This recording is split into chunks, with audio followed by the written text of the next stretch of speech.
Hello everyone. Welcome you all to EPG Pathshala. Me, Dr. Saurabh Madhurde, Assistant Professor in Sociology, the University of Burdwan. The paper which I will be discussing today is on social movement, and the module is the new religious movement, which is one part of the social movement. The module is SM12. Now, starting with social movement, I would like to introduce you all to the concept of the new religious movement. New religious movement is often abbreviated as NRM, or New Religious Movement.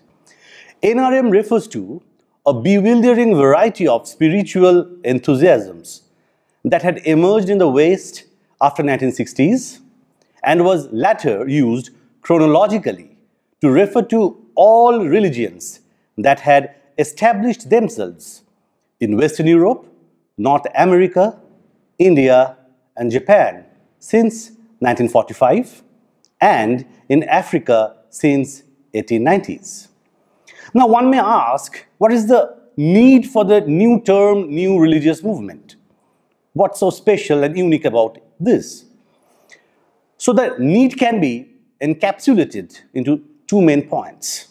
First, the lack of consensus amongst sociologists about other terms like sects and cults, traditionally applied by academicians to such small-scale religious movements.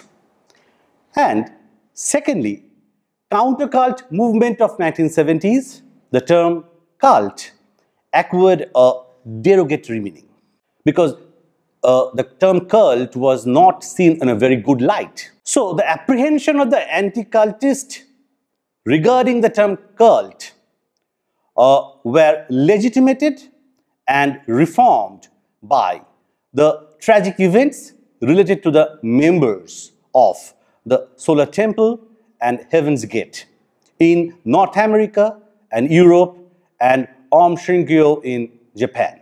Though there is hardly any consensus among sociologists regarding the frame of emergence of the new religious movement. That means they were not sure about when and where and at what period of time the new religious movement emerged. But certainly there is a consensus on the fact that the new religious movement is apparently neutral in comparison to other traditional terms like cult and sect, which are used for other religious movements. Now, talking about the new religious movement and new elements of NRMS, what are the new elements? Because when we are talking about NRMS, there are certain new elements that has to be incorporated in order to give the new term a new meaning. So what are the new elements of the NRMS?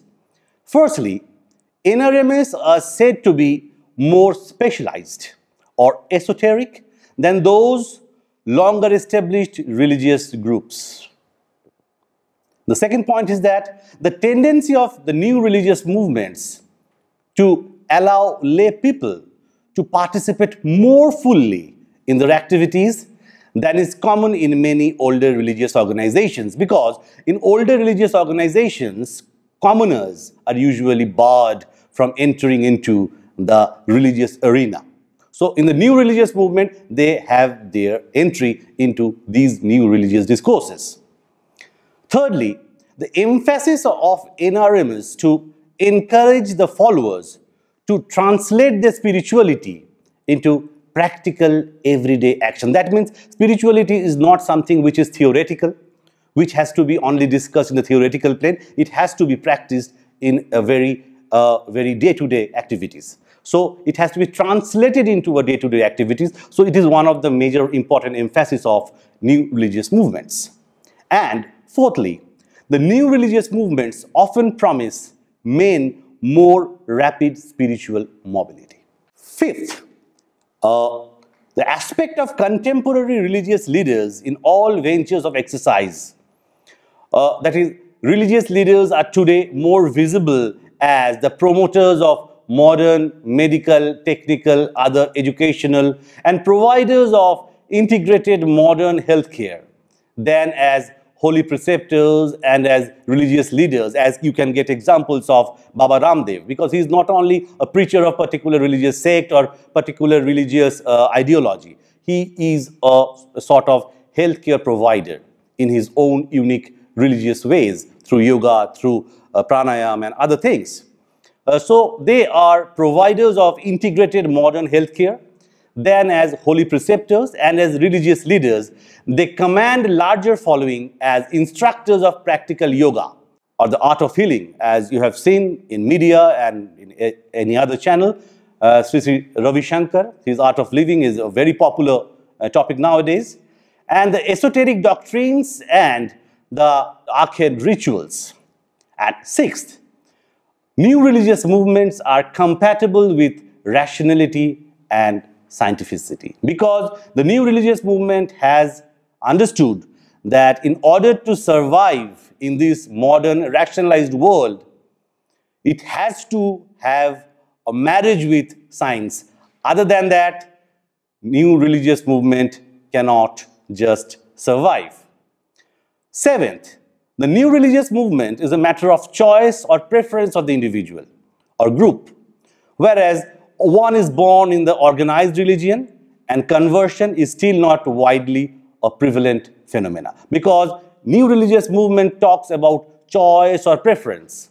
In our postmodern era, where there is multiplicity of options, then the new religious movements always endorses the feeling, always endorses the idea that the followers will have to choose between options in order for the new religious movement to sustain itself.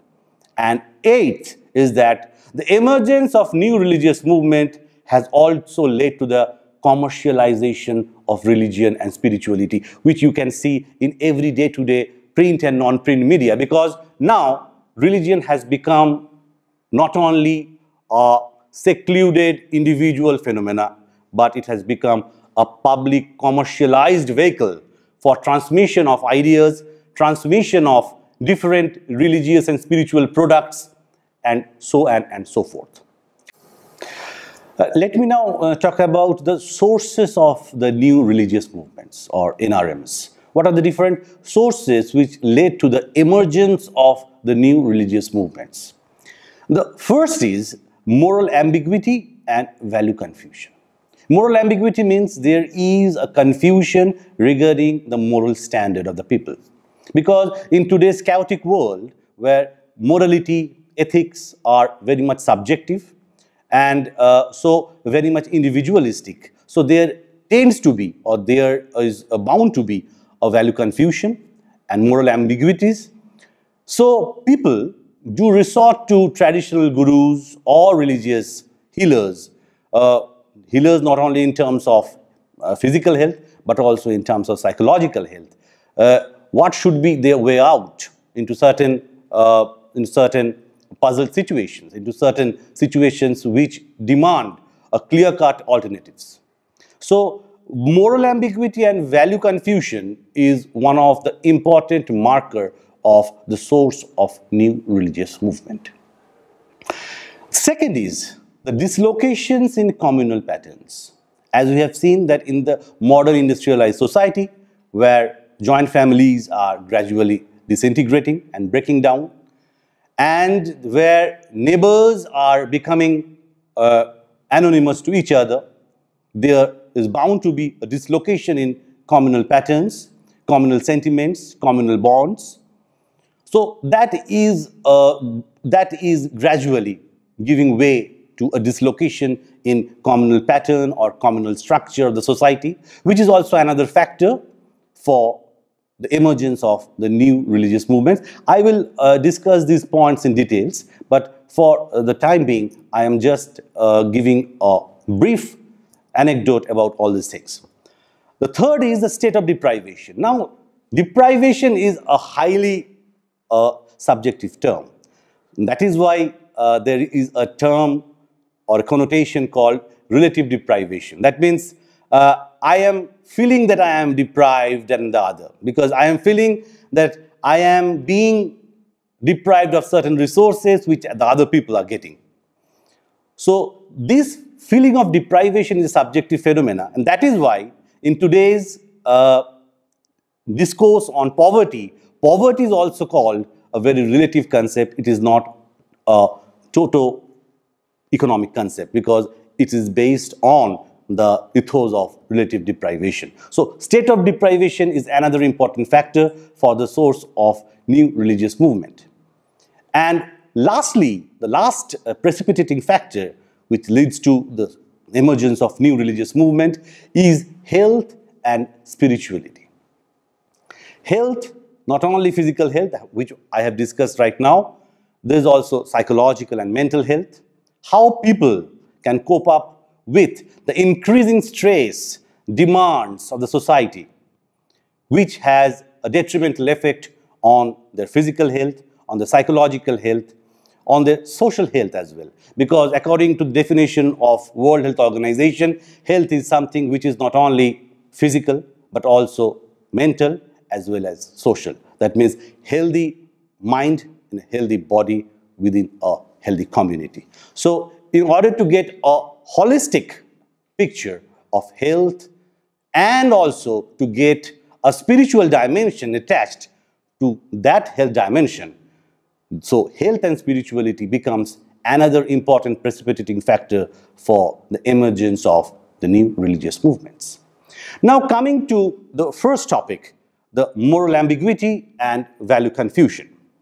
Max Weber was probably the first to hint towards the meaninglessness of this modern world because of the increasing rationalization, because we are becoming more and more rationalized. We are becoming more and more cause and effect driven people. Extending the idea implicit in Weber's proposition, some sociologists have pinpointed the climate of normative breakdown, that means the normative jeopardization, or the moral ambiguity or moral confusion, and value confusion as the context of spiritual ferment. The upsurge of new religious movement, or NRMS, is primarily due to the crisis in these values and normativities, or in other words, it can be said that these are called moral and normative ambiguities because of decaying cultural traditions, of absolute moral standards in a highly differentiated and pluralistic society. That means when the society is becoming more and more pluralistic and differentiated and postmodern, there cannot be any monolithic or there cannot be any immutable standard of ethics and morality. That means morality itself is fragmented. So when morality itself is fragmented and when the morality itself is not monolithic or immutable, it tends to give way to value confusion and moral ambiguities. So based on this factor, the new religious movements or NRMS has emerged. The second precipitating factor is the dislocations in communal patterns. In a rapidly modernizing, urbanized mass society dominated by impersonal, bureaucratic megastructures, new religious movements emerge as a solace and provide the comfort of a surrogate family. In comparison to traditional institutionalized religions, new religious movements employ a language of kinship like brothers and sisters, father and mother in a more expressive way. Now these kinship, when I'm talking about these kinship terms like brothers and sisters, one can easily remember what Swami Vivekananda has once said in 1893 on 11th September 1893, my dear sisters and brothers of America, when he proclaimed the sisterhood and the brotherhood. So that is a universal kinship terminology which are used by people in religion to make other people feel that they are at home or they are in a bond of kinship with each other. So NRMS employ the language of kinship like brothers and sisters, fathers and mothers in a more expressive way. From my personal experience, I can tell I have been associated with International Society for Krishna Consciousness. I have been a life member there for long. There, each and every person who are attached to ISKCON do call woman as Ma or mother. So it's a universal terminology for all women across age, across caste, across other socio-cultural background. So NRMS employ these language of kinship, that means brothers and sisters, fathers and mothers, in a more expressive way, not only in a more expressive way, but also in a more inclusive way. Devotees of new religious movements have a feeling of a large extended family, with fellow devotees as spiritual sisters and brothers, with charismatic spiritual guru of the movement as the guardian, or the universal father, or universal mother, according to the sex of, or the biological sex of the spiritual guru. This theory provides an explanation of how dislocation in communal patterns creates a fertile ground for the upsurge of the new religious movements. Next, the source of new religious movement is the state of deprivation. As I have already said, I will just elaborate on this particular topic. Deprivation theory maintains that religious commitment is the result of the compensation that religion provides in situations where individuals meet obstacles in life and search for alternative goals. That means they are obstructed in certain part of their life in doing certain things, and they are wanting a way out. They're wanting a way out in their family problems. They're wanting a way out in their professional lives. So this is also another precipitating factor for the emergence of new religious movement. Here I will call upon the idea of Karl Marx, who claimed that religion serves as a sort of comfort, and it takes the form of protest and reaction against injustice and misery. In this particular context, I will say that Marx had said that religion is the opium of the masses. Why he has said this particular thing is that opium gives a sort of comfort to the wounded soul, where a person gets an escape route from the reality, and religion provides justification for those miseries. Although Marx has explained religion in certain derogatory ways because of his own thinking or own unique way of understanding life, but still Glock and Stark were very much inspired from Marx and expanded the idea of Marx and regarded deprivation as a necessary condition for the rise of new religious movements, or NRMS.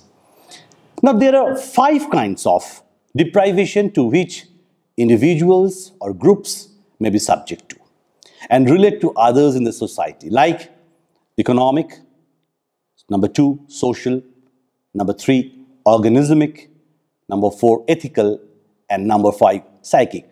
Now, the point of contention here is that these 5 areas are not mutually exclusive, but they are interconnected and are interpenetrating in their own unique ways. So these economic, social, organismic, ethical and psychic dimensions are not mutually exclusive. They are interpenetrating and interdependent, and holistically they lead to a state of wholesome state of deprivation, which is another source of new religious movement. Now, coming on to health and spirituality as another precipitating factor for the source of new religious movement, it is believed that spiritual and religious attention to health is holistic, in the belief that spiritual, emotional, and physical aspects of well-being are fundamentally interconnected. They are not mutually exclusive. That means when we are looking at a person, we have to look at him from these different perspectives, not from only physical or mental perspectives, because these are very much interconnected or glued with each other. Today's spiritual healing movements are one expression of the dissatisfaction with the limitation of the so-called compartmentalized, rationalized medicine. Because compartmentalized, rationalized medicine always tend to be very part-specific. It always tend to be very specific to a particular body which is ailing. And that is why it is failing nowadays. For a holistic understanding of health, we should not only understand the physicality of a person, but also the psychology, the sociology of that person. So the new religious movement always encourages a holistic approach of understanding health. Holiness, physical and emotional health, spiritual growth, salvation, and sense of well-being, as I have already said, are intertwined in a holistic linkage of mind, body, spirit. While locating the cause of illness, the new religious and spiritual healing movements do not reject these medical explanations, because they say that these medical explanations are necessary, but they add on over the basic foundation of these medical explanations of disease causation. But they strongly consider that medical causes are itself and singularly inadequate explanations for illness. For understanding illness in a holistic way, other dimensions have to be incorporated. Now, speaking about the types of new religious movement. The study of new religious movement has been replete with various typologies of these new religious movements. Frederick Bird distinguishes between the various new religious movements in terms of relationships of the followers to masters, or the relationship of the religious seekers to the sacred power that they revere. Wallace's conceptual space is formed by the components of a logical trichotomy. First is the world-rejecting groups. The second is the world-affirming groups. And the third is the world-accommodating groups. Now, I am coming to each of these individually. Now, talking about the world-rejecting groups. World-rejecting groups are like a closed group of followers who believe that the outside world is impure. Therefore, minimum contact needs to be maintained with the outside world. They only dwell with the inner world of psychic consciousness. They totally disagree any contact with the outside world. The second one is the world-affirming groups. They are just the opposite of the world-rejecting groups. They say they don't treat that world as impure. Rather, they seek to attain human potential through the release of divinity or creativity inherent in the person. Here I can give example of Swami Vivekananda when one said that what is better to understand the inner meaning of Gita. He said, in order to understand the better meaning of Gita, one should play football. Because if you play football, both your body and mind will be fit, so that you can understand the inner dynamics of such a huge religious script. The third is the world-accommodating group, which offers experimental techniques that can be utilized by people in order to revitalize their spirituality more generally. Beside Wallace's typology of NRMS, or New Religious Movement, on the basis of orientations of the new religions to the world, there has been an attempt by scholars like Ambrose and Arvind Sharma to provide a typological framework to understand the new Hindu religious movement on the basis of their response to social change and orientations of the West. In contemporary India, the third orientation is rooted in Ramakrishna Mission's philosophy led to great influx of religious gurus and ideas to the West during the 1960s and 70s, and thereby they contributed to the quote-unquote global Hinduism. Now coming on to the significance of the new religious movements. Why the study of new religious movement is so important? It is important for two basic reasons. The importance of the study of new religious movement has been established on these two basic premises. First, it indicates the extent to which established organizations are challenged for the allegiance of their members and because of the influence that they yield on those members. And secondly, the conditions in which people are prepared to participate in these new religious movements are revealing in that they display the shifting lines of tension or fracture in social and cultural structures. So new needs in the new world are creating more and more tension for people to go in for these new religious movements. This is the second point. Now, just going through the entire topic in a summarized version, we can say that the old vocabulary of sect and cult resonating with the defiant orthodoxy and judgmentalism are unable to explain these new forms of religious expressions or religious manifestations. Moreover, in the wake of counter-cult movement of 1970s, the term cult acquired a derogatory meaning. Therefore, there is a need for a new term, quote-unquote, new religious movement, which is apparently neutral in comparison to other traditional terms like cult and sect. Thank you so much for your patient hearing. Thank you.